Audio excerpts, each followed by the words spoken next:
There are secrets so heavy they change the way you breathe. And there are loves so real. They terrify us to the point of denying them completely. I'm going to tell you the story of Claire Montgomery, a wedding planner in Savannah, Georgia who created perfect moments for other people, but never had the courage to have one of her own. And Harper Rivers, the photographer who disappeared from her life 8 years ago, taking with her the only real love Claire had ever known. Claire was organizing Andrea Morrison's wedding, her best friend since high school. 2 brides, a private ceremony at the Cathedral of St. John the Baptist. Everything was perfect, until Harper showed up as the hired photographer. 8 years later, the same green eyes, the same electricity that Claire had tried to forget every damn night. And then Harper showed her something that changed everything. A letter.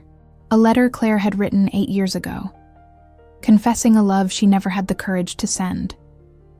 Words that said, "Always yours," written by a woman who had chosen fear over love.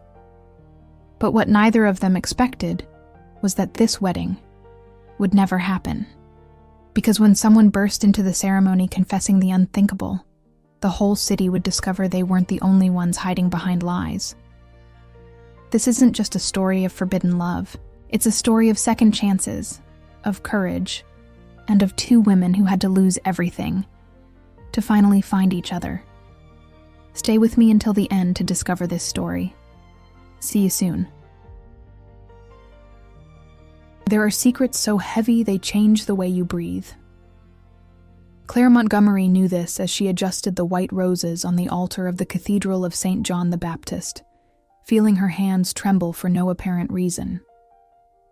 The morning sun streamed through the stained glass windows, casting colored shadows across the marble floor. But all she saw were dark stains. Something was wrong. Something had been wrong for 8 years. And today, precisely today, that something would breathe again. The bride would arrive in 2 hours. Guests were beginning to gather on the cobblestone streets of Savannah's historic district, that Georgia city where every corner seems frozen in time, where Spanish moss hangs from ancient oak trees like silent witnesses to stories that should never be told. Claire had organized over 50 weddings in the past 3 years. It was her specialty, creating perfect moments for other people. But this wedding was different. This wedding was killing her inside. "Miss Montgomery, the photographer's here," said Ryan, her assistant, peeking through the side door of the cathedral. Claire's heart stopped. Not just any photographer. The photographer. She turned slowly, and there she was. Harper Rivers. 8 years later. Standing in the doorway with her camera hanging from her neck, brown hair shorter than before, the same green eyes that Claire had tried to forget every damn night since she left. The air grew thick. Claire felt the cathedral floor shift beneath her feet. "I didn't know you were..." Claire began, but the words stuck in her throat like broken glass. "Surprise," Harper replied, her voice carrying that controlled tone. Too professional, the one she used when she wanted to hide what she really felt. "They hired me 2 weeks ago. I thought you knew." A lie. They both knew it. No one organizes a wedding without knowing every vendor. Someone had orchestrated this. Someone wanted them to meet. Subscribe now. YouTube prioritizes subscribers, and those who aren't subscribed miss out on future stories. Claire closed her eyes for a second, trying to regain her composure. When she opened them, Harper was already walking toward the altar, examining angles and lighting, acting as if nothing had happened between them, as if they hadn't shared a tiny apartment in the Victorian district, as if they hadn't secretly loved each other for 2 years, hiding from everyone, including themselves. "The altar setup looks good," Harper commented, adjusting her camera settings without looking at Claire. "Nice work." "I always do good work," Claire replied, hating how defensive she sounded. Harper looked up then, And for just a fleeting moment, Claire saw something in those green eyes. Pain, anger, nostalgia, all mixed together in an expression that lasted less than 3 seconds before Harper hid behind her camera again. "Do you know the bride?" Harper asked, the question dropping like a stone in still water. Claire pressed her lips together. Of course she knew the bride. Victoria Sanders, 32 years old, successful attorney, heiress to a traditional Savannah family. Beautiful, elegant, perfect in every way, and completely unaware of what was about to crumble. "Yes," Claire answered. "I know her." "Well?" "Well enough." Harper nodded slowly, then asked the question Claire had been dreading. "And the groom?" Claire felt something break inside her. There was no groom. There was a bride. But Harper didn't know yet. No one outside the inner circle knew. This wedding was private, discreet, almost clandestine. 2 women getting married in a cathedral that technically shouldn't allow it. But the Sanders family money had bought silences and blessings. "There's no groom," Claire said, watching Harper's face gradually change, moving from confusion to understanding. "So," Harper left the sentence unfinished. "2 brides," Claire confirmed.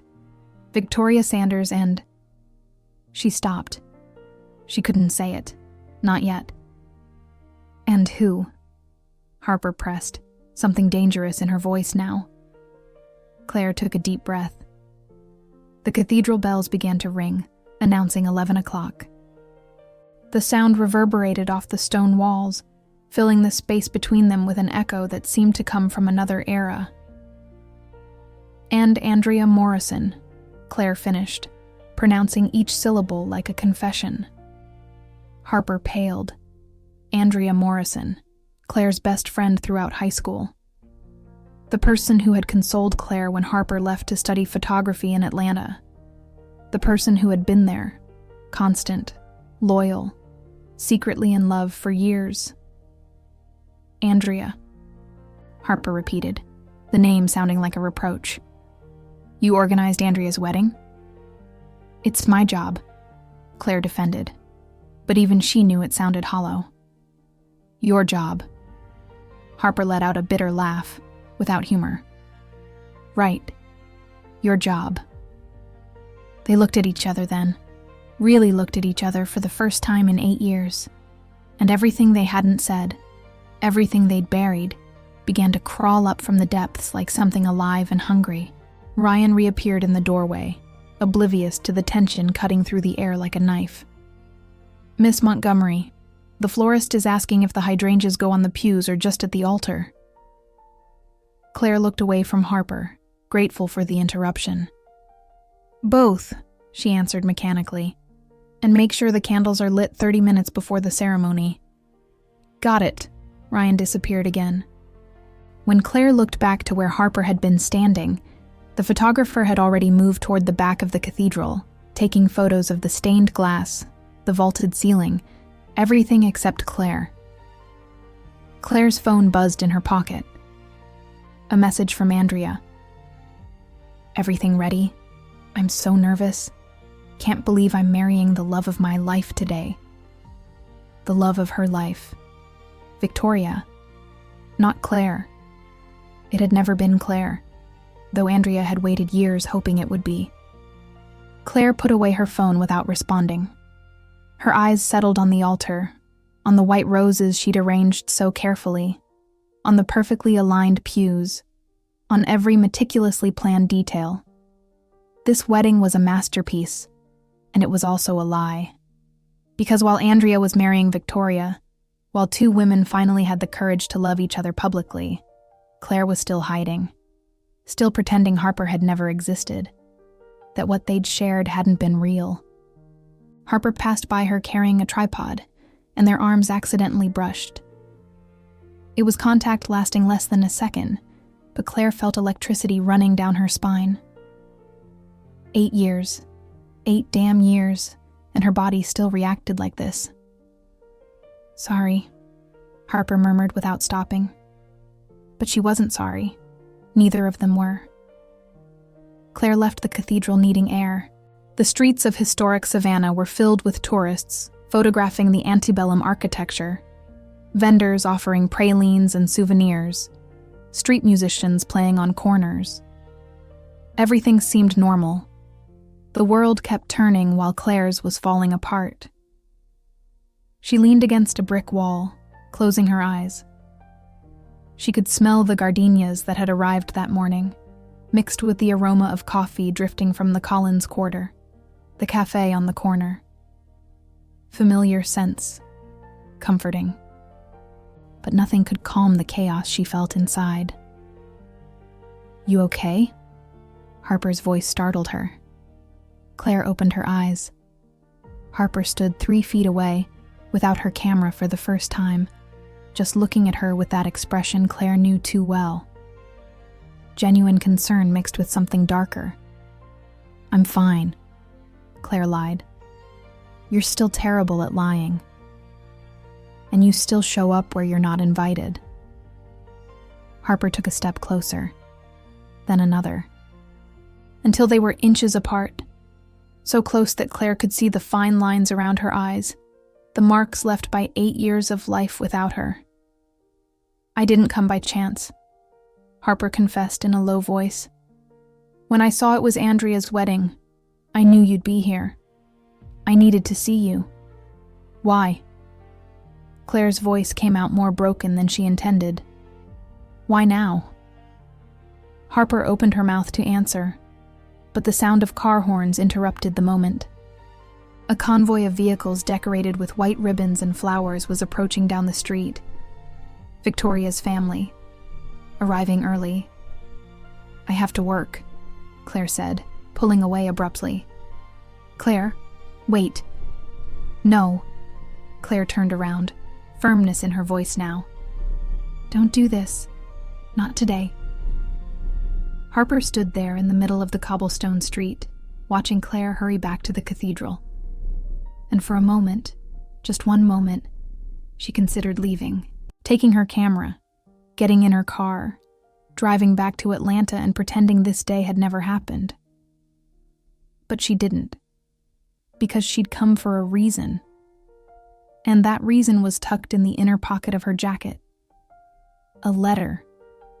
A letter she'd found by accident while helping her mother clean out the old apartment she used to share with Claire. A letter in Claire's handwriting, dated exactly 8 years ago.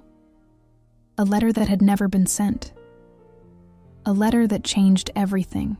The Marshall House, the venue chosen for the reception, was an 1851 historic gem with interior courtyards filled with fountains and secret gardens.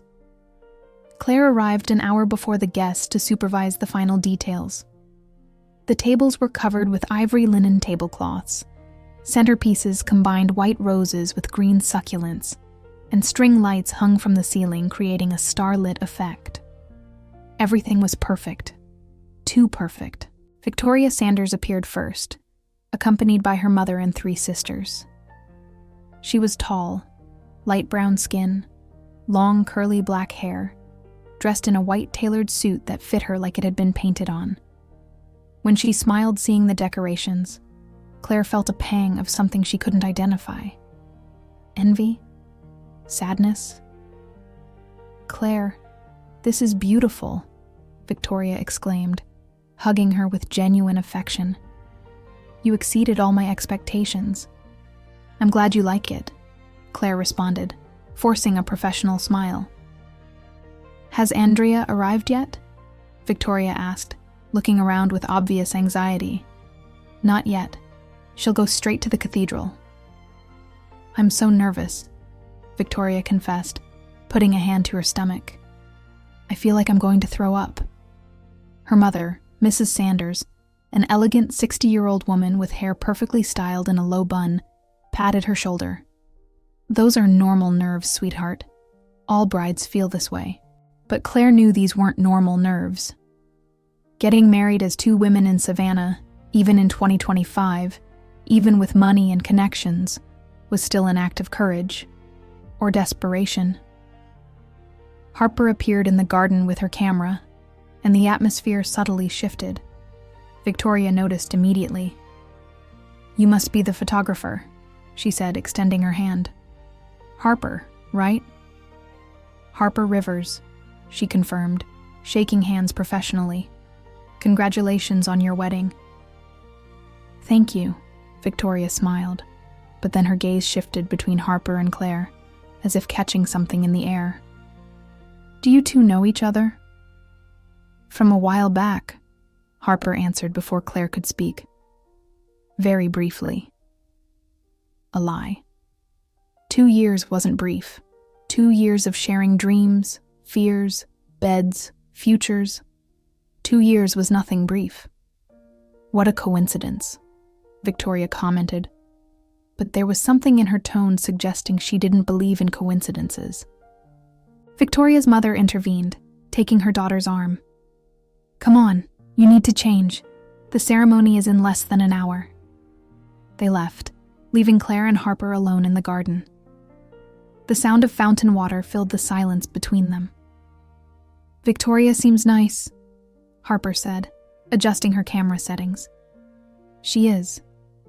And Andrea? What's she like now?" Claire clenched her jaw. "Why do you care?"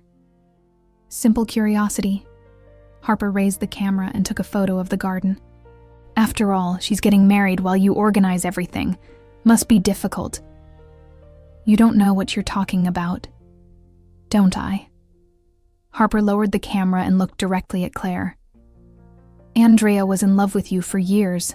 Everyone knew it." "That was a long time ago." "So long it doesn't matter anymore?" Claire stepped toward Harper, fists clenched at her sides. "You didn't just come to take photos. What do you want, Harper?" Harper reached into her jacket pocket and pulled out a yellowed envelope, folded and worn with time. She extended it to Claire. "I found this." Claire recognized her own handwriting on the envelope. Her heart sank. "Where?" "In the old apartment," Harper explained. "My mom was cleaning it out. It was behind a bookshelf. You never sent it." With trembling hands, Claire took the envelope. She didn't need to open it to know what it said. She remembered every word she'd written one October night, 8 years ago, 3 days after Harper left for Atlanta. "Harper, I love you. Not as a friend, not as a roommate, not as whatever we pretended to be in front of others. I love you in the way that scares me to admit. I love you in the way my family would never accept. I love you in the way that makes me want to be brave, but I don't know how. I wake up reaching for you and remember you're gone. That I let you go because it was easier than fighting for us. Forgive me, or don't. I just needed you to know, even though I'll never find the courage to send you this. Always yours, Claire." "Why are you showing me this now?" Claire asked, her voice broken. "Because I spent 8 years thinking I didn't matter to you," Harper replied, anger in her words. 8 years believing I was just a phase for you, an experiment. And then I find this letter, and nothing changes," Claire interrupted. "It's still a letter I never sent. One more act of cowardice for the collection. Do you still feel the same way?" The question hung between them like something dangerous. Claire wanted to lie, wanted to say no, that she'd moved on, that Harper was just a blurry memory of her youth. But the lies stuck in her throat. Before she could answer, Ryan appeared running. "Miss Montgomery, there's a problem with the cake. The baker says one of the tiers collapsed during transport." Claire closed her eyes, grateful and frustrated by the interruption. "I'm coming." She turned to Harper. "Keep that letter. I don't want it." "Liar," Harper said quietly as Claire walked away. And she was right. Claire was a liar. She always had been. The next hour passed in a blur of minor crises. The cake was repaired with culinary emergencies. A musician arrived late. One of the servers got sick and they had to call a replacement. Claire moved on autopilot, solving problems, giving orders, keeping everything under control while her internal world crumbled. At 4 p.m, guests began arriving at the cathedral. About 80 people, a select group of close family and trusted friends. Homosexuality was still a complicated topic in traditional Savannah families, and although America had made progress, whispers and disapproving looks still existed. Claire stood at the back of the cathedral, watching guests take their seats.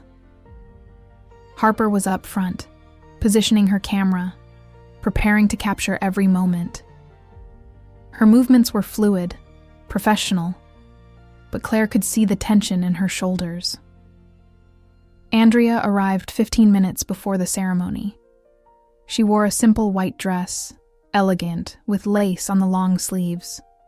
Her blonde hair was pulled back in a low bun, and she carried a small bouquet of white calla lilies. When she saw Claire, she ran to her and hugged her tightly. "Thank you for making this perfect," Andrea whispered against her ear.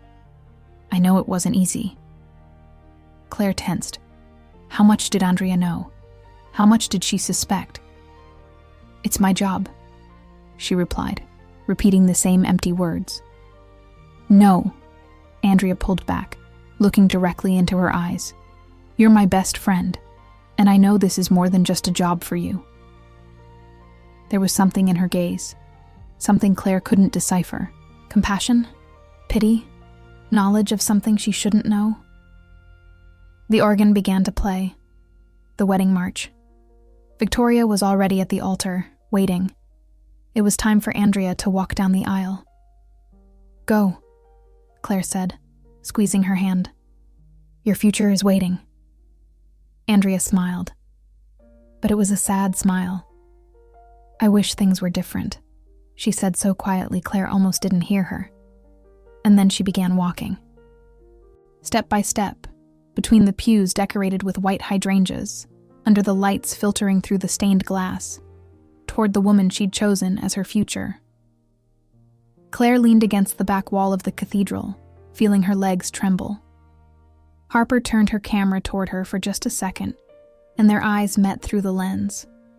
A moment frozen in time, a reminder of everything they'd lost. The priest began the ceremony with a soft but firm voice.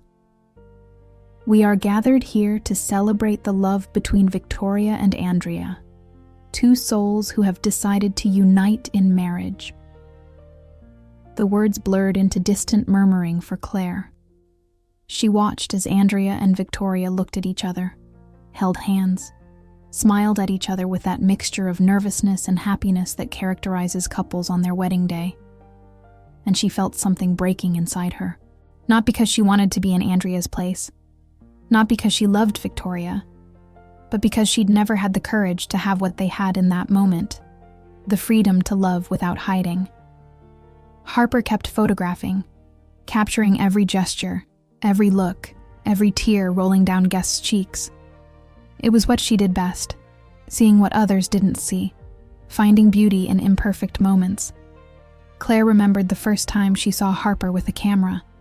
They'd been in Forsyth Park, sitting on a bench under a live oak, and Harper had pulled out an old film camera she'd bought at a flea market. She'd spent an hour photographing the pigeons, the vendors, the couples strolling by. And when she finally turned the camera toward Claire, something changed. The way Harper looked at her through the lens was different. It was like she truly saw her, completely, without filters or pretenses. "You're beautiful when you're not trying to be," Harper had told her that day. And those words had stayed etched in Claire's heart like an invisible tattoo. "If anyone knows any reason why this marriage should not take place, speak now or forever hold your peace," the priest said, following tradition. Silence. A silence so dense Claire could hear her own heartbeat. And then it happened. Something no one expected. Something that would change everything. The cathedral's main door burst open. A woman rushed in. She was young, maybe 25, with short black hair and dark eyes filled with tears. She wore jeans and a t-shirt, completely out of place at a formal wedding. "Wait!" she shouted, her voice bouncing off the stone walls. "You can't get married. Not yet." The murmuring among guests was immediate. Victoria paled. Andrea froze. The priest lowered his prayer book, confused. "Excuse me, miss, but this is a private ceremony," the priest began. "I know." The woman advanced down the aisle, all eyes fixed on her. "I know I shouldn't be here, but there's something you need to know. Something Victoria hasn't told you." Victoria stepped back, releasing Andrea's hand. "Caroline, don't." Her voice came out as a desperate whisper. "Who is she?" Andrea asked, looking between Victoria and the newcomer. "Caroline." That name thundered through the cathedral like a storm. Claire recognized her now. Caroline Vaughn, Victoria's ex-girlfriend. The woman Victoria had been with for 4 years before meeting Andrea. "Victoria," Caroline said, stopping at the foot of the altar. "Tell them the truth." "Please don't do this," Victoria pleaded, tears already streaming down her face. "What truth?" Andrea insisted, fear in her voice now. Harper kept photographing. Click, click, click, capturing every second of the unfolding disaster. Caroline took a deep breath and then spoke, her voice clear and broken at the same time. "Victoria and I never really broke up. We've been seeing each other in secret for months. The last time was 3 days ago." The silence that followed was deafening. Andrea staggered as if she'd been physically struck. Victoria's mother stood up, furious. "This is an outrage. Get this woman out of here." But no one moved. Everyone was frozen, watching the perfect wedding turn into a nightmare in real time. "That's a lie," Victoria said, but her voice lacked conviction. "Andrea, it's a lie, I swear." Andrea looked at her with eyes Claire knew too well, eyes that had seen too much, believed too many lies, that had finally broken. "Show me your phone," Andrea said quietly. "What?" "Your phone, Victoria. Show it to me now." Victoria shook her head, backing away. "This is ridiculous." "Show me!" Andrea's scream bounced off the cathedral walls, and in that moment, while everyone watched the wedding collapse, while Caroline cried and Victoria crumbled and Andrea broke, Claire felt Harper's gaze on her. She turned and saw it in her eyes. A silent question, a challenge. "How much longer are you going to keep hiding?" And for the first time in 8 years, Claire had no answer. The chaos that followed was like watching a building collapse in slow motion. Andrea snatched the phone from Victoria's hands before she could react. Her fingers trembled as she unlocked the screen. She knew the password, of course she knew it. They were partners. They were getting married. And began reading. Claire watched from the back of the cathedral, paralyzed. Harper kept photographing, but now her camera was focused on Claire, not the brides. As if she knew the real story wasn't at the altar, but in the way Claire was silently crumbling against the stone wall. "Andrea, please." Victoria tried to retrieve the phone, but Andrea pulled away. Andrea's face moved from confusion to comprehension, and then to something much worse, pure devastation. Her eyes scanned the screen, reading message after message. Conversations that shouldn't exist. Broken promises. Lies stacked upon lies. "I miss you. I need to see you," Andrea read aloud, her voice hollow, as if coming from far away. "Caroline, this can't keep going like this. But I can't let you go either." She stopped, breathing hard. "The message is from 2 days ago, Victoria. 2 days. 2 days before our wedding." Victoria covered her face with her hands, crying, I love you. I love you, Andrea. I swear. Don't tell me you love me. Andrea's scream resonated in every corner of the cathedral. How can you say you love me when... She couldn't finish. She doubled over as if the pain were physical, sobbing in a way that made several guests start crying too. Andrea's mother rose from her seat and ran to her daughter, wrapping her in her arms. Come on, honey, come on, let's get out of here. But Andrea pulled away from the embrace. She straightened, wiping tears with the back of her hand, and looked at Victoria with a terrible clarity. Do you love her? She asked, a terrifying calm in her voice. Caroline, do you love her? Victoria opened her mouth, closed it, opened it again. Tears kept streaming down her face, ruining her perfect makeup. I don't know. Yes. No. It's complicated. No, Andrea said, shaking her head. It's not complicated. Either you love me or you love her. You can't have us both. It's not that simple. Caroline intervened from where she still stood at the foot of the altar. Victoria and I have history. 4 years together. You can't erase that just because she met someone else. Andrea looked at her with a mixture of anger and something like compassion. And you? You knew we were getting married today and still came?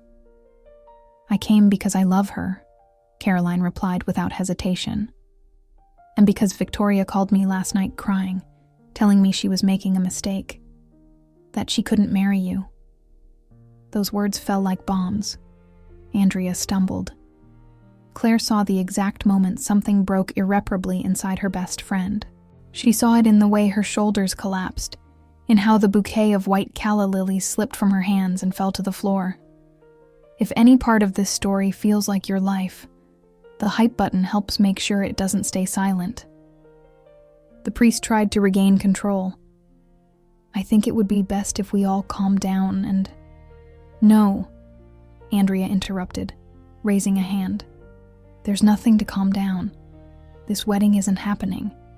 She removed her engagement ring, a white gold band with 3 small diamonds, and let it drop to the cathedral floor. The sound of metal hitting marble was ridiculously loud in the silence that followed. Andrea.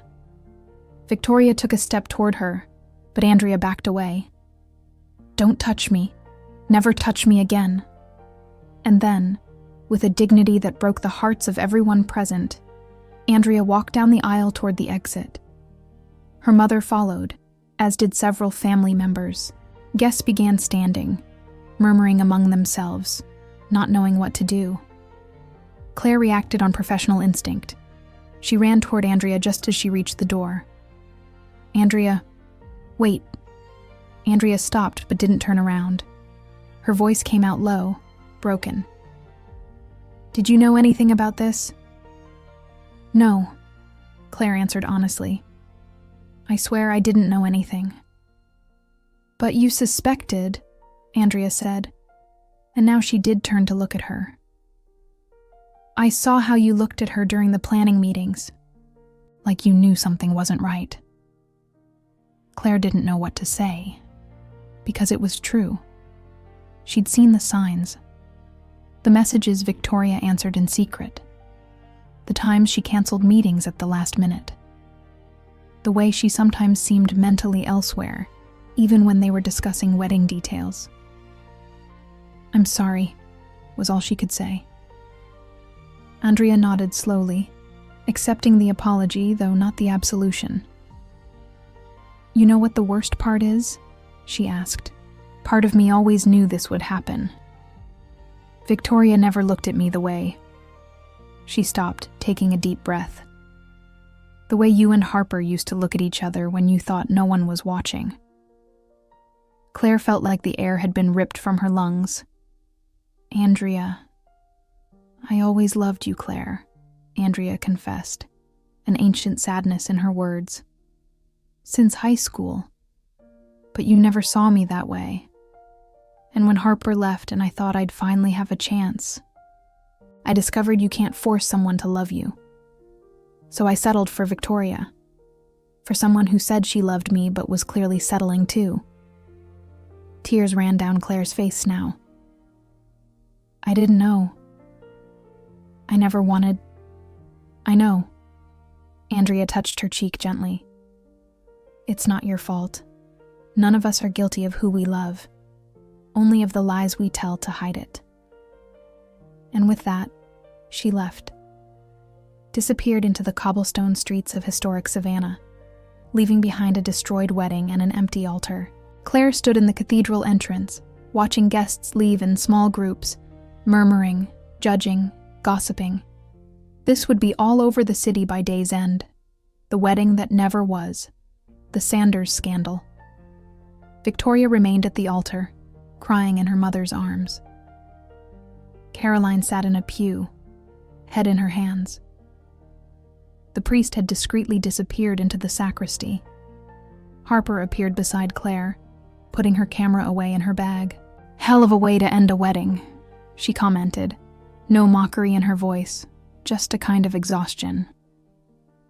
"I need air," Claire said, and left the cathedral without waiting for a response.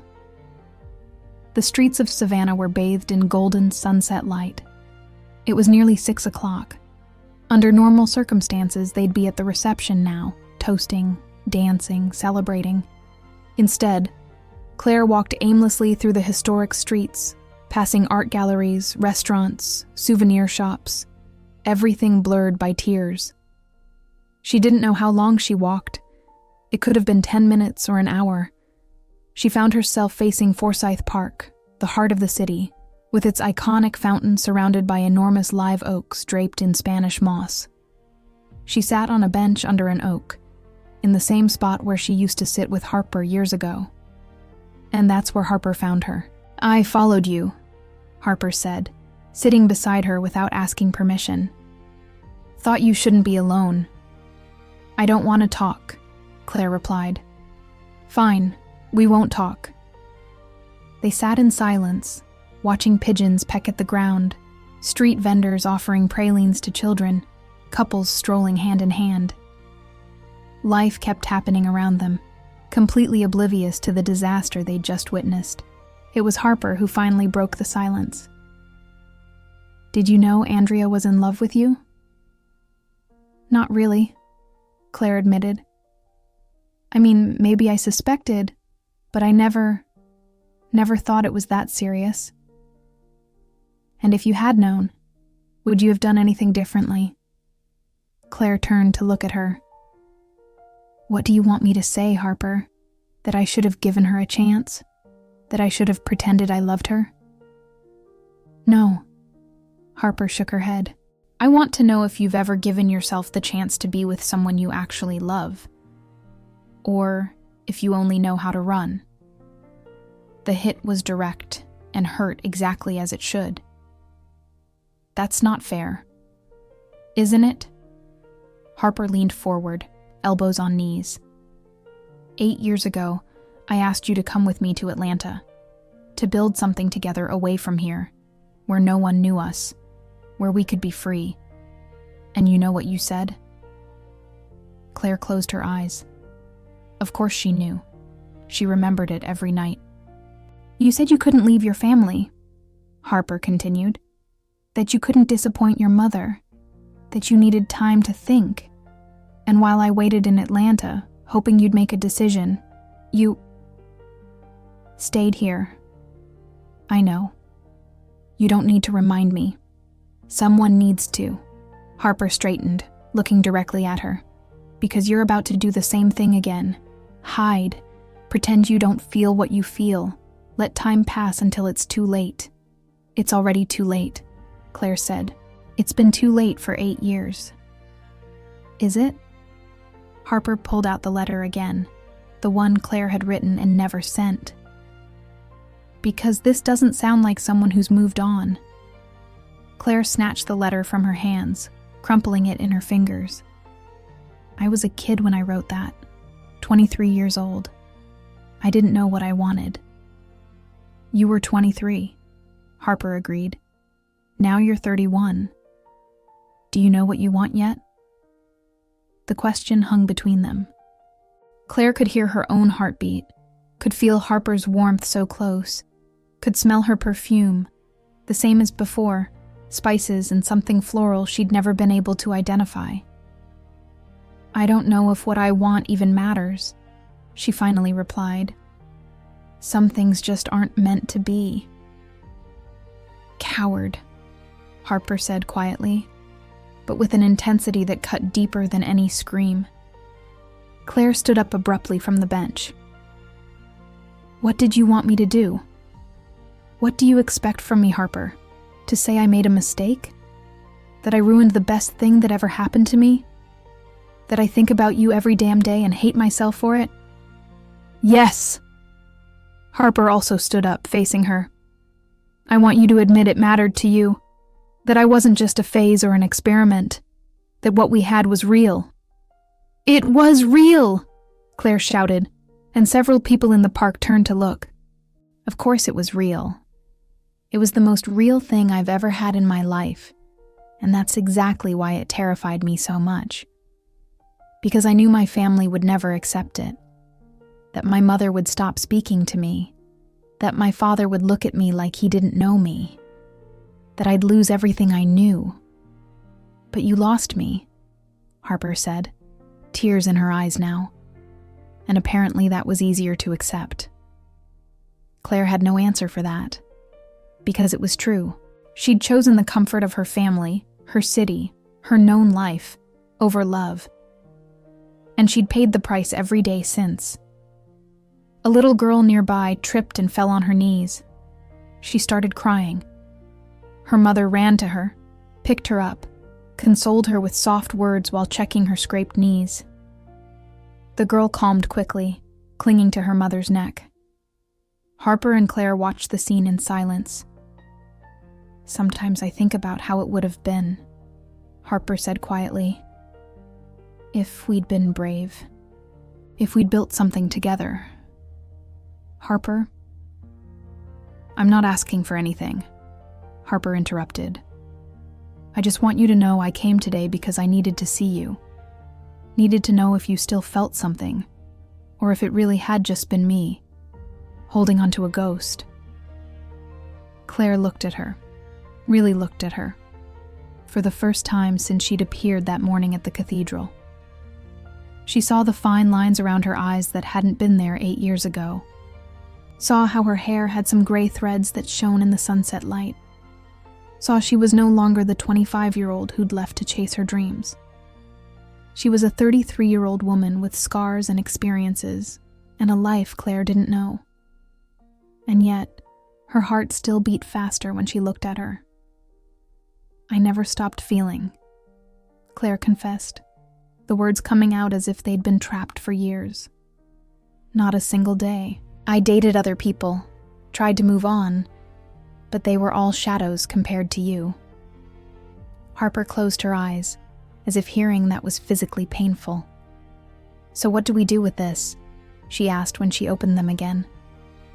I don't know, Claire admitted. Honestly, I have no idea. Claire's phone rang. It was Ryan. Miss Montgomery, what do we do about the reception? The Marshall House people are asking if they should set up anything. Claire had completely forgotten about the reception, the decorated tables, the prepared food, the repaired cake, all waiting for guests who would never arrive. Tell them to cancel everything, she responded. And keep the food. I'll donate it to a shelter. And the payment? I'll handle it. Send me the invoices. She hung up and looked at Harper. I have to deal with this, with the mess. I know. Harper stepped back. Go. Do what you do best. Solve everyone else's problems while ignoring your own. It hurt because it was true. Where are you staying? Claire asked. The Bohemian Hotel, room 304. Claire nodded, memorizing the information without knowing what she'd do with it. How long will you be in Savannah? My flight back to Atlanta is tomorrow at 3. Harper slung her camera bag over her shoulder. But I can change it, if I have a reason to stay. They looked at each other once more. The park was still full of life around them. Music from a street performer in the distance, children's laughter, the smell of roasted peanuts from vendors, everything normal, everything distant. I have to go, Claire said, though every fiber of her being screamed at her to stay. Sure. Harper started to walk away, but stopped. Claire, that letter. The one you never sent. You wrote something else at the end. Something I didn't read aloud before. What? Harper pulled out the crumpled letter from Claire's pocket, where she'd tucked it, and carefully unfolded it. She read the last line. If you ever find the courage I didn't have, find me. No matter how much time passes, I'll be waiting. The words floated between them like something sacred. I'm here, Harper said simply. I found you. Are you still waiting?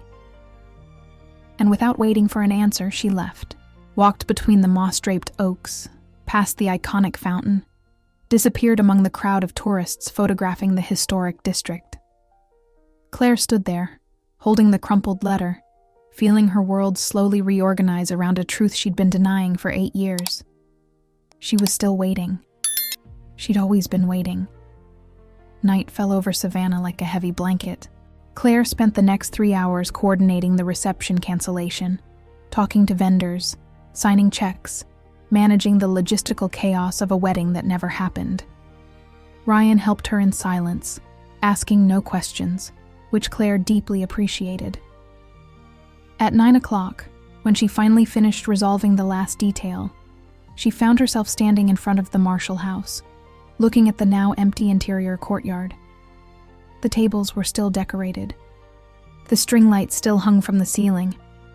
Everything was exactly as it should be for a perfect celebration. Except there was no one to celebrate. Depressing, isn't it? Victoria's voice startled her. Claire turned.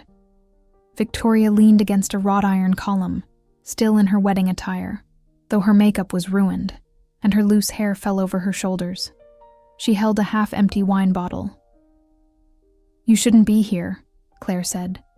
Where should I be? Victoria asked with a bitter laugh. On my honeymoon? At the altar marrying the woman I hurt? Or maybe with Caroline, the woman I love but my family will never fully accept. She took a long drink from the bottle. You're drunk, Claire observed.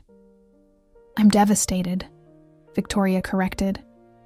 The drunkenness is just a side effect. She approached, stumbling slightly, and dropped into one of the decorated chairs. The contrast was almost comical, a perfectly dressed bride sitting alone at her own ghost reception. You know what the most screwed up part is? Victoria asked, looking at the wine in the bottle. Andrea's right. I do love Caroline. I've always loved her. But I convinced myself I could love Andrea too. That I could have the life my family wanted for me and be happy. She let out a humorless laugh. How stupid I was. Claire sat in the chair beside her. Why did you do it? Why were you going to marry her if you knew? Because I was scared, Victoria interrupted. Scared of disappointing my family. Scared of what people in the city would say. Scared of admitting the only person I really want is someone I already failed once. She looked directly at Claire. Sound familiar? Claire felt the hit. Victoria knew. Somehow she knew about her and Harper. I don't know what you're talking about. Please. Victoria took another drink. I've seen you with Harper. The way you look at her. The way you tense up when she's around. I've organized enough weddings to recognize unrequited love when I see it. Except in your case, it is requited. You're both just too scared to admit it. Claire didn't know what to say. She sat there, feeling Victoria's words settle over her like stones. Andrea knows too, Victoria continued. That's why she arranged for Harper to be the photographer. She wanted to see what would happen, wanted to test a theory. What theory? That you'd never love her the way she wanted to be loved. Because your heart already belongs to someone else. The words fell into the courtyard's silence. In the distance, music could be heard from a party at some nearby house. People laughing, people celebrating, people who hadn't seen their wedding collapse in front of 80 witnesses. I'm sorry, Claire finally said. For Andrea. For you. For this mess. Don't be sorry. Victoria set the bottle on the table. Maybe this was exactly what we needed. A mess so big we can't keep lying anymore. She stood, smoothing her wrinkled white dress. You know what I'm going to do now? What? I'm going to find Caroline. I'm going to tell her I love her. That I've always loved her. And if she wants to give me another chance, this time I'm going to be brave. I'm going to choose her above everything else. She leaned down and kissed Claire's forehead. You should do the same. Before it's too late. And with that, she left, walked through the decorated courtyard, passed under the string lights, disappeared into the night, leaving Claire alone with her thoughts. Claire sat there for what seemed like an eternity. She watched the candles in the centerpieces slowly burn down, watched the flowers begin to wilt without fresh water, watched weeks of work turn into a reminder of something that never was. Her phone buzzed. A message from Andrea. I know Victoria talked to you. I just want you to know I don't blame you. You organized a perfect wedding. It's not your fault love is complicated. Thank you for being my friend, even when I wanted more. I'll always care about you, Claire. But now I can let go of the illusion. I hope you can too. Claire read the message 3 times. She felt tears burning her eyes, but this time she let them fall. She cried for Andrea, for Victoria, for all the ways love can be complicated and painful and beautiful at the same time. And she cried for herself, for 8 wasted years, for a letter she never sent, for a woman she let go because she was too scared to stay. It was 10 at night when she finally left the Marshall house. Savannah's streets were quieter now, just a few restaurants still open, couples strolling, the occasional sound of music filtering from houses. She walked aimlessly, letting her feet guide her. Past the Cathedral of St. John the Baptist, now dark and closed. Past Forsyth Park, where a few street vendors still offered souvenirs to the last tourists of the day. Past art galleries with lit windows displaying vibrant paintings. And she found herself in front of the Bohemian Hotel. She hadn't planned to go there. Or maybe she had. Maybe her feet knew what her mind still didn't want to admit. She entered the hotel lobby. It was small, elegant, decorated with contemporary furniture and local art. The receptionist looked up from her computer. Good evening. How can I help you? Claire opened her mouth, closed it, opened it again. What was she doing? Was she really about to? I'm looking for a guest, she finally said. Harper Rivers, room 304. The receptionist checked her system. May I ask your name? Claire Montgomery.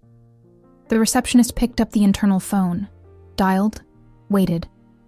After a few seconds, Miss Rivers, you have a visitor, a Claire Montgomery. Pause. All right.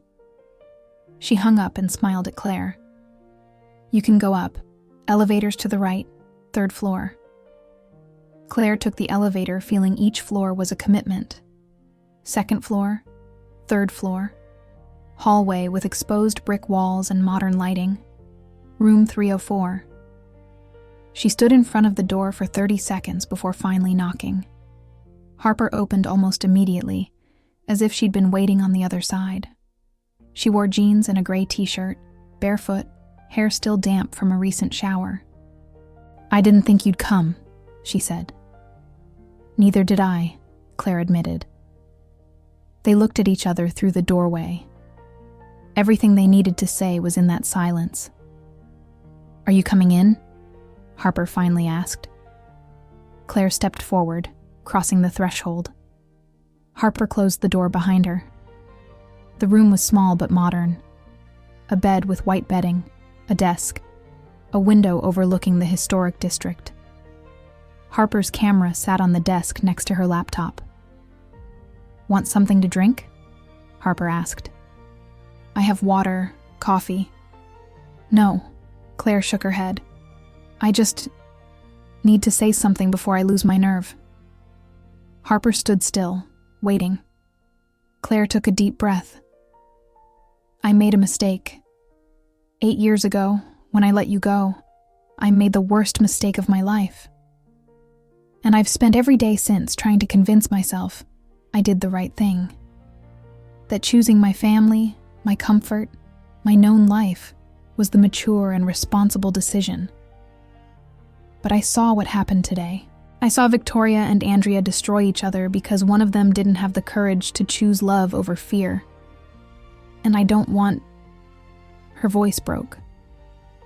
"I don't want to keep being that person. I don't want another 8 years to pass wondering what would have happened if I'd been brave." Harper said nothing, just waited.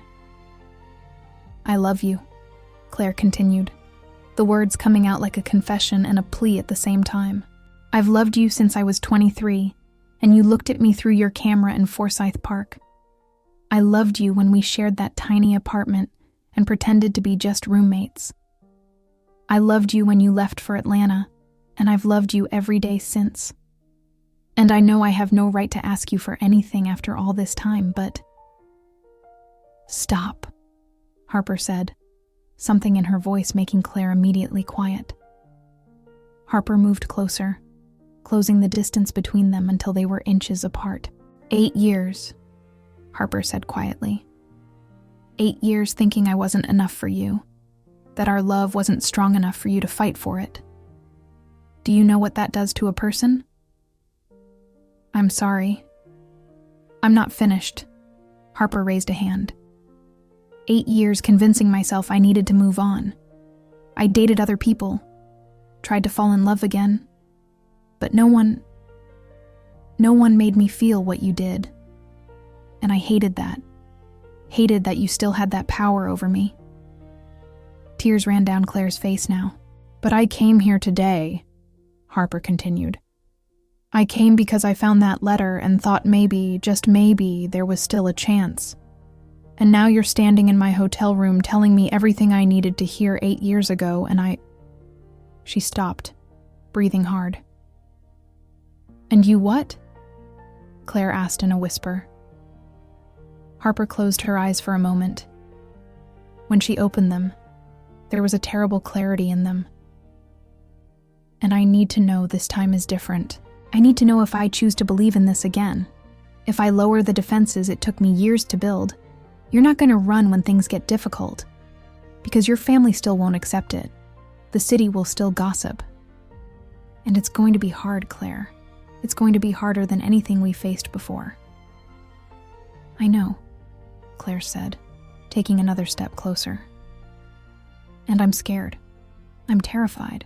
But the difference is now, I know that living without you is scarier than anything we might face together. Harper let out a trembling sigh. How can I trust that? You can't, Claire admitted. I can't give you guarantees. I can't promise I won't be scared or won't want to run when things get tough. But I can promise that this time I'll stay. I'll fight. I'll be the person I should have been 8 years ago.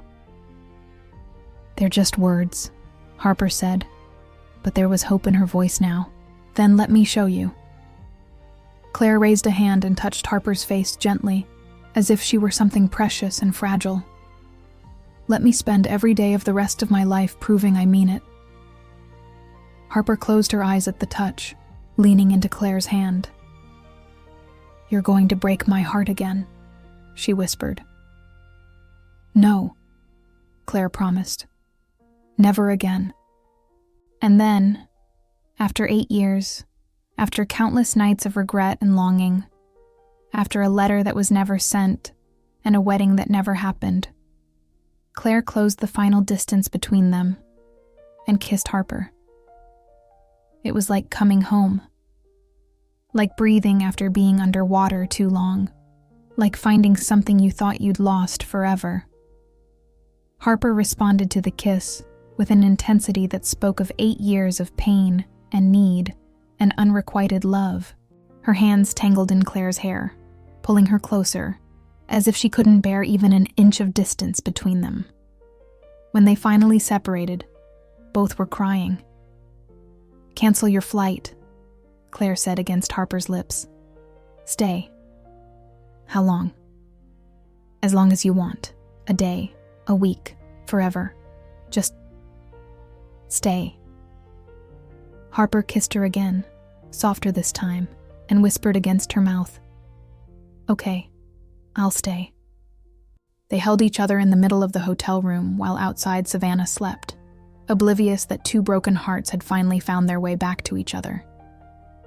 If this doesn't deserve a like, I don't know what does. But the night was just beginning. And there was so much to say, so much to heal, so much to rebuild. 8 years couldn't be erased with a kiss, no matter how perfect. They sat on the bed, still touching, hands intertwined, shoulders brushing, as if they needed the constant contact to believe this was real. "Tell me," Harper said. "Tell me about these 8 years.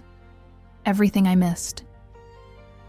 And so, in the dim light of room 304, with the city stretching outside the window, Claire began to talk.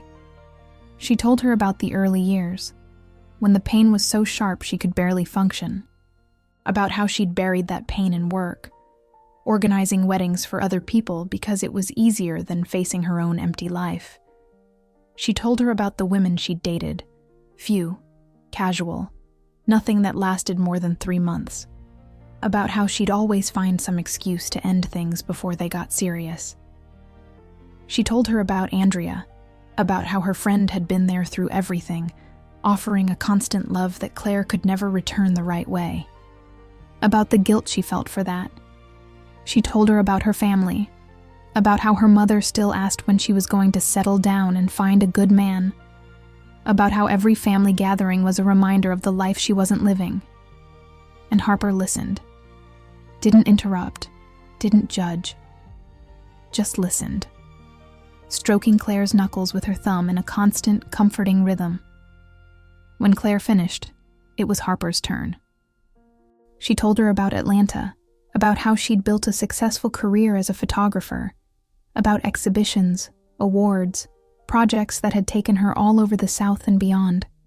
She told her about the relationships she'd tried, more than Claire, but none that filled the void Claire had left, about how she'd learned to be alone, to find satisfaction in her work, in her art, in her independence. She told her about the therapy she'd gone to for 2 years, working through the pain and rejection until she could finally breathe without feeling that weight on her chest. "I thought I'd gotten over you," Harper admitted. "About 3 years ago, I finally felt like I'd let go, that I could think about you without it hurting. And then I found that letter and I realized I'd never really let you go. I'd just learned to live with your absence." Harper lay back on the bed, looking at the ceiling. "You know what's worse than loving someone who doesn't love you?" "What?" "Loving someone who does love you but isn't brave enough to be with you." The words hit Claire like a punch, because it was true.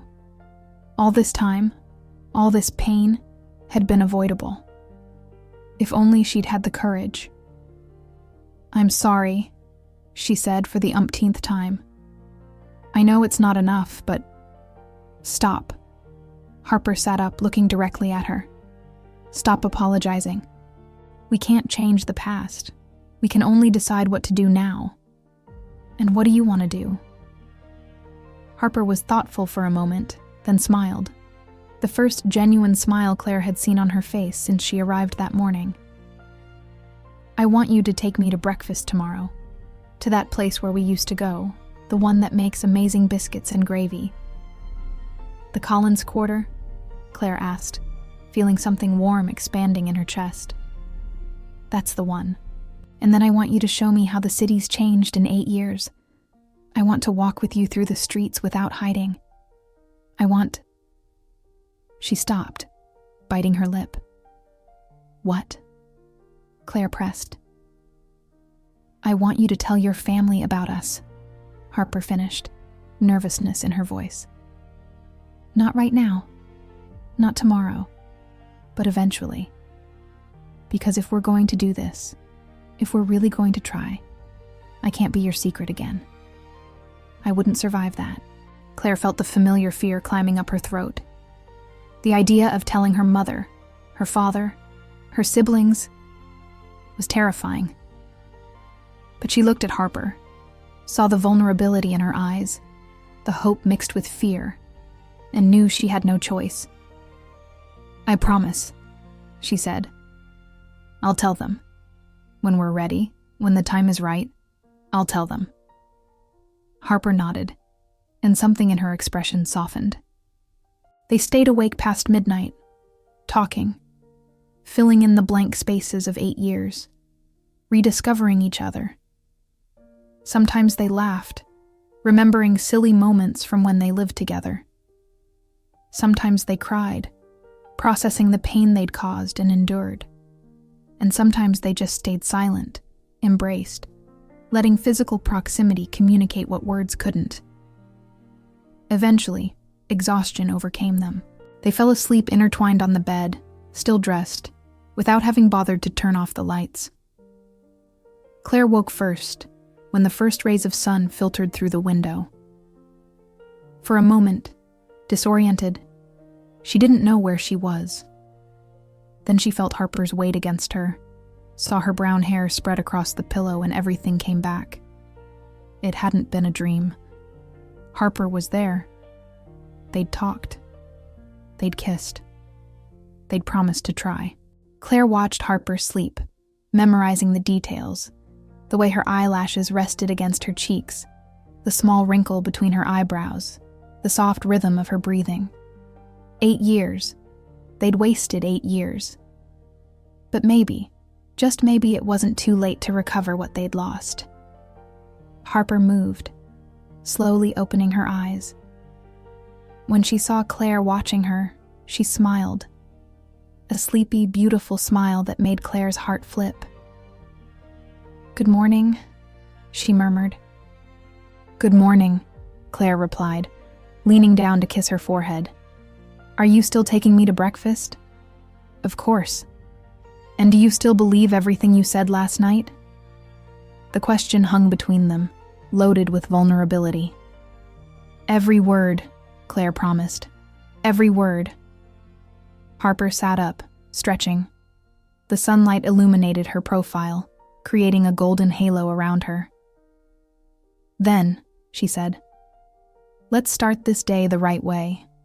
Together." And for the first time in 8 years, Claire felt something like hope bloom in her chest. Months later, 2 weeks after the wedding that never was, Claire invited her family to dinner. Her mother, her father, her 2 older siblings, Sophie and Chris. She'd told them she had something important to announce. Harper was there throughout. They cooked together, though Harper mostly chopped vegetables while Claire did most of the actual cooking. Fried chicken, mac and cheese, collard greens, cornbread, traditional food, family food. "I can leave," Harper offered when they heard the doorbell. "You can do this alone." "No," Claire took her hand. "I did this alone once. This time we do it together." She opened the door. Her family entered in a flurry of hugs and greetings. Her mother had brought a pie. Sophie had brought wine. Chris came with his girlfriend, a woman named Maria that Claire barely knew. "Smells delicious," her mother commented, walking toward the kitchen. And then she saw Harper. The silence that followed was thick. Claire's mother froze in the kitchen doorway, looking at Harper, then at Claire, processing. "Mom," Claire said, taking a deep breath. "You remember Harper." "The photographer," her mother said slowly. "From the disaster wedding." "From 8 years ago," Claire corrected. "When we lived together." Her mother narrowed her eyes. The rest of the family had gone quiet, sensing the tension. "Honey," her mother finally said. "What's going on?" Claire took Harper's hand. This was the moment. There was no going back. "Harper and I are together," she said, her voice only trembling a little. "Not as friends, as partners. We love each other, and I wanted you to know." The silence stretched. 1, 2, 3 seconds that felt like years. Her father was the first to speak. "Is this some kind of joke?" "No, Dad," Claire replied. "It's the truth. Harper is... she's the person I love. The only person I've ever really loved." "My God!" Her mother put a hand to her chest.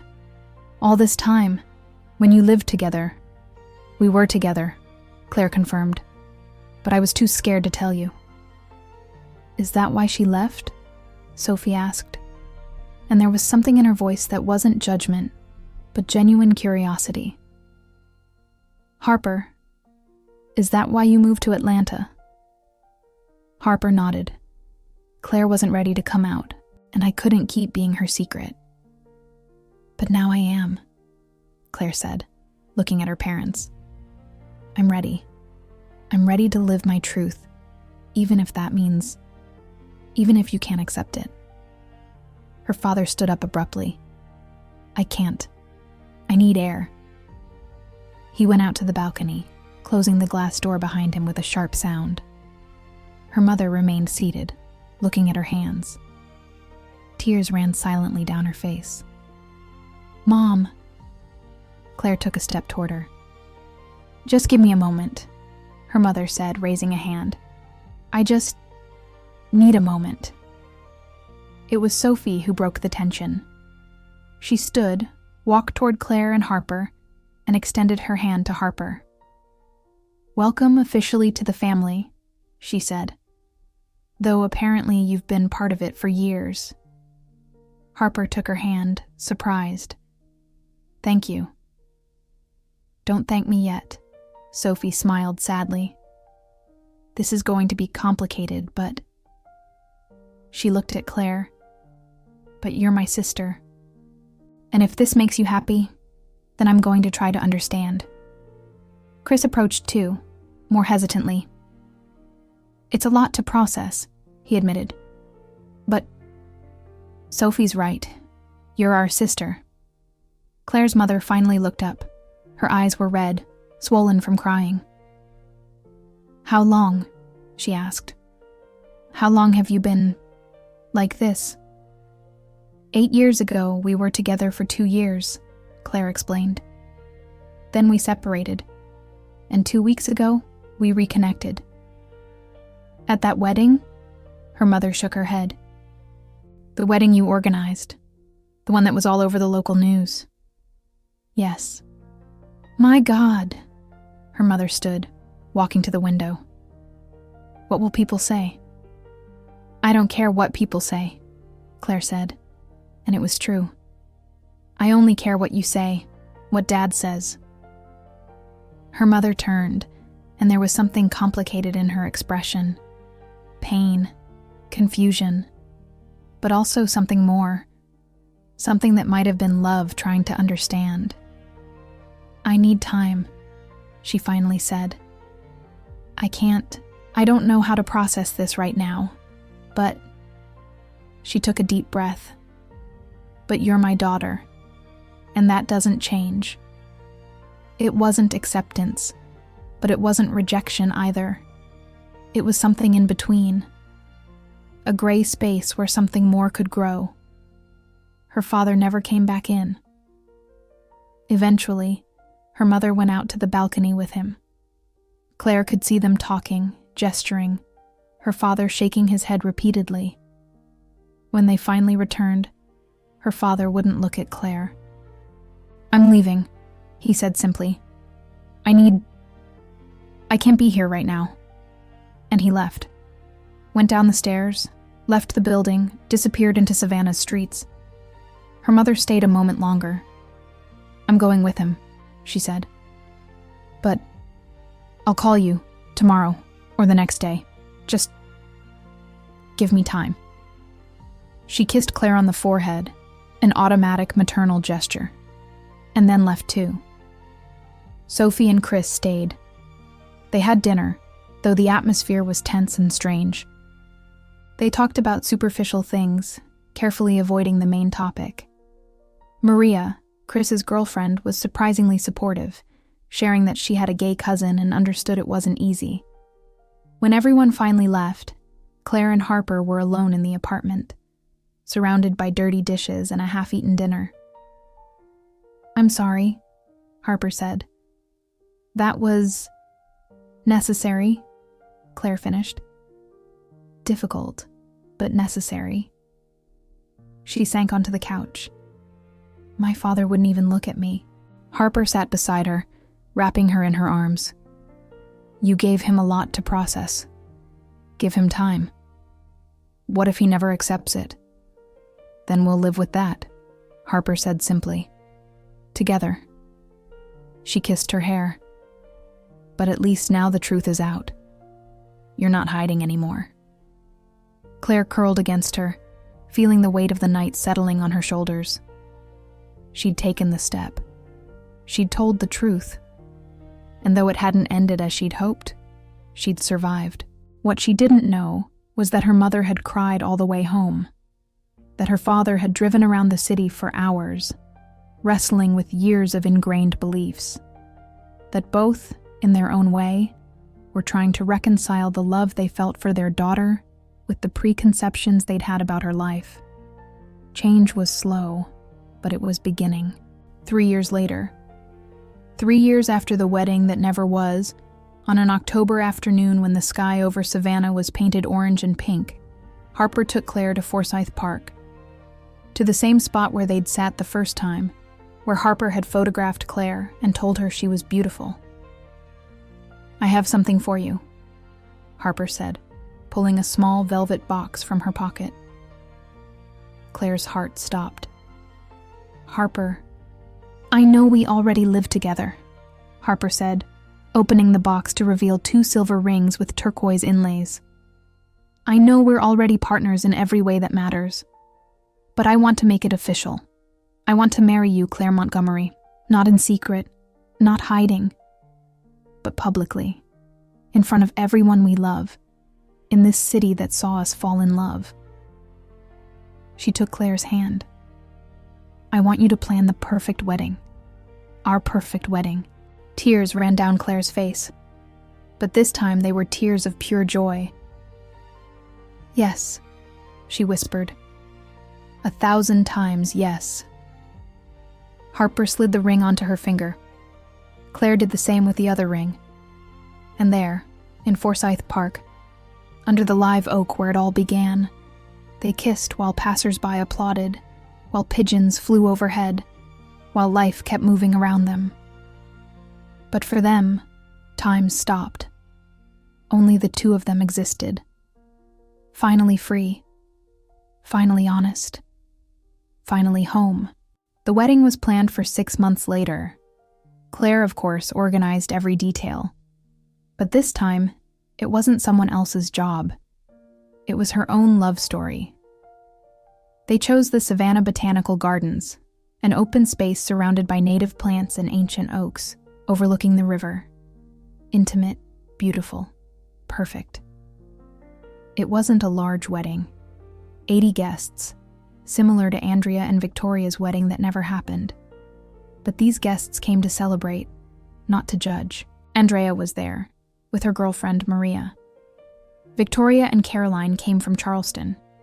Ryan was the day coordinator. Sophie was the maid of honor. Chris walked with Claire down the aisle, alongside her mother, who had insisted on being present. Her father came too. He sat in the front row, eyes wet, finally able to see his daughter as she really was. Not as he'd imagined her, but as she was, and love her for it. Harper waited at the altar under an arch decorated with wildflowers, sunflowers, dahlias, and roses. She wore a white tailored suit, hair pulled back, a smile that lit up everything. When Claire appeared, dressed in an ivory lace gown she'd chosen with Harper, carrying a bouquet of white calla lilies, Harper began to cry. They were tears of joy, of relief, of gratitude that after everything, after 8 years lost, after pain and rejection and fear, they'd found their way back to each other.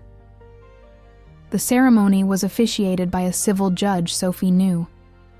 Brief, beautiful, meaningful.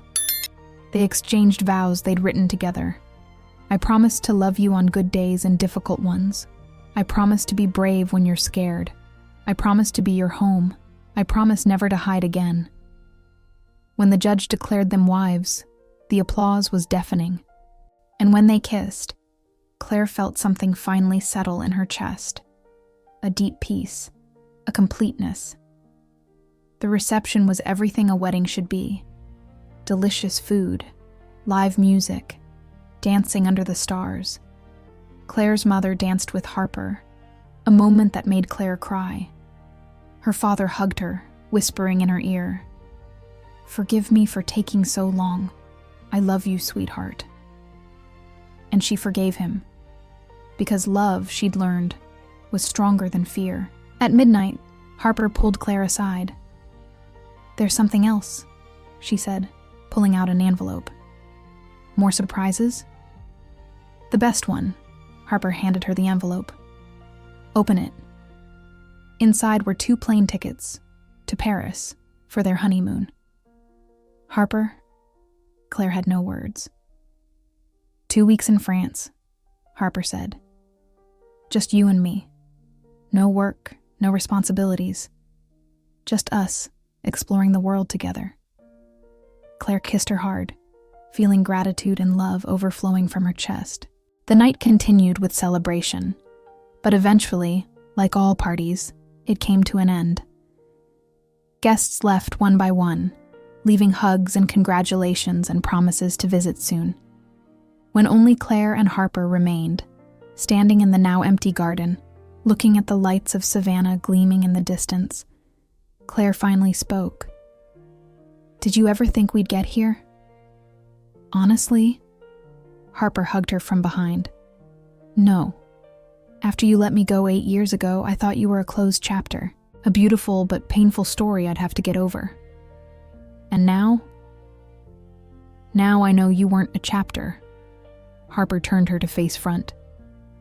"You were the whole book. It just took me 8 years to realize it." They stood there, embraced under the stars, in the same city that had witnessed their love, their separation, and finally their reunion. A gentle breeze moved the flowers on the arch where they'd married. In the distance, an owl hooted. Life continued, as it always does. But for Claire and Harper, this moment was eternal.